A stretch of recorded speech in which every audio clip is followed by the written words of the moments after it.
Well, good afternoon.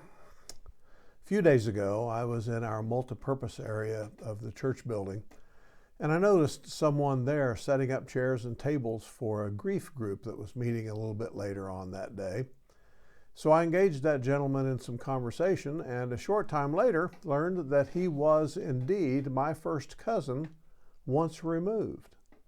Now, you may not be fully aware of what a once removed cousin is, so I'll tell you. First cousins are people who have parents who are siblings. So if my dad and your mom, for example, are brother and sister, that makes us first cousins. Well, once removed first cousins are people, one of whom has a parent who is a sibling to another person who is a grandparent to the cousin once removed. So if my dad and your grandmother are siblings, then you are a first cousin once removed in relation to me. Well, in any event, the two of us reconnected and we talked about relatives now gone. I'll call him Jim, that is his first name.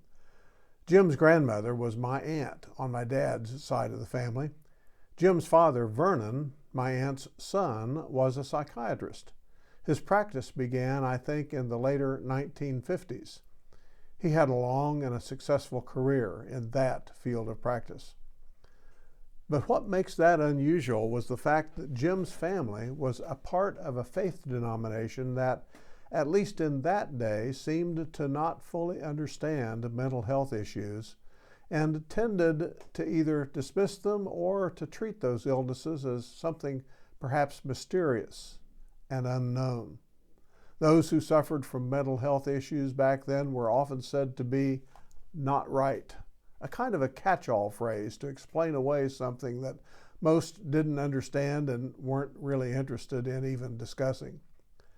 There was even sometimes the notion that something sinister might be going on with the mentally ill, that somehow perhaps the devil, or Satan if you prefer, was involved in creating that state of not being right. Well, I asked Jim how it was that his dad came to be a psychiatrist at a time when his faith community held a generally negative viewpoint on mental health and mental illness. Jim told me it all stemmed from a prayer that was given by Vernon, Jim's dad's, Vernon's grandfather, Saul, my grandfather too. Well, intrigued, I asked Jim for more information.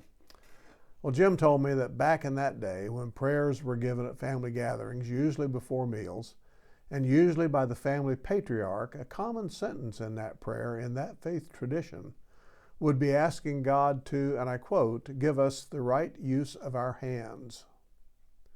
Well, Jim told me that when his dad, Vernon, was just a boy of about 5 years old, he was at one of those family gatherings.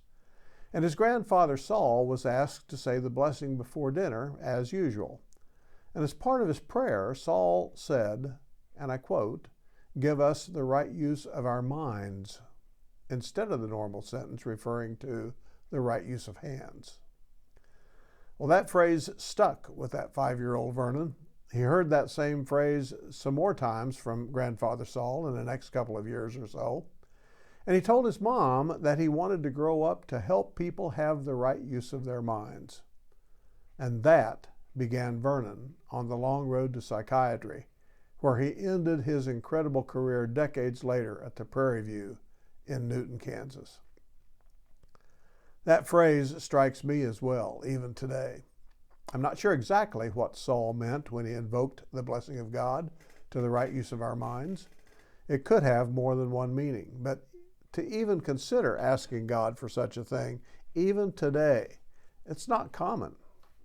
And then, well, it was probably unheard of, except maybe when Saul was the one doing the praying. Now, it could mean something similar to the verse of the old hymn, Dear Lord and Father of Mankind. That first verse says, Dear Lord and Father of mankind, forgive our foolish ways. Reclothe us in our rightful minds. In purer lives our service find. In deeper reverence, praise. You know, we all fall short of God's expectations. We all sin. We all struggle with living pure lives. We all are participants in foolish ways. Saul was well aware of the foolish ways of mankind. His life was not a bed of roses, in part due to the foolish ways of both himself and others, as he would readily admit.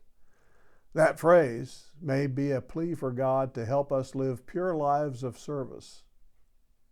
Or it could mean exactly what Vernon had in mind, asking God to heal our mental health issues and give us minds that we can use which are free of those struggles.